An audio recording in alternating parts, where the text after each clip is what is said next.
Di sela-sela kunjungan kerjanya, Menteri Pariwisata dan Ekonomi Kreatif Republik Indonesia Sandiaga Salahuddin Uno berkesempatan menyapa para peserta AKI atau Apresiasi Kreasi Indonesia di Manado Town Square, yang rata-rata terdiri dari para pelaku usaha mikro, kecil, dan menengah kota Manado.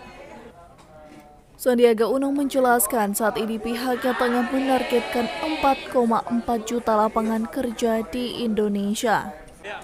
Untuk itu, pengembangan usaha mikro, kecil, dan menengah dapat menumbuhkan ekonomi sehingga dapat menciptakan lapangan kerja bagi warga. Hari ini saya membuat surprise untuk para peserta Apresiasi Kreasi Indonesia yang 27 terpilih di pelaksanaan Kota Manado. Ada dari Gorontalo, dari Minahasa Selatan, dari Minahasa Utara, juga dari Bitung, dari Amorang, dan banyak lagi yang berpartisipasi untuk mengambil kesempatan bisa tampil di salah satu mall terbaik di Indonesia bagian timur, yaitu di Manado Town Square.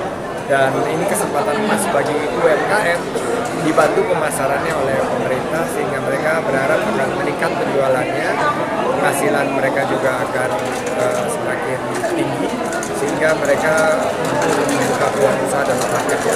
Harapannya kami melihat bahwa target penciptaan 4,4 juta lapangan kerja ini bisa kita capai.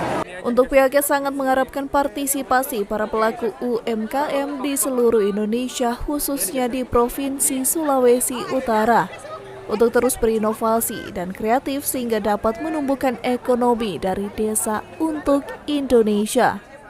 Eka Putra melaporkan untuk Kawanua TV.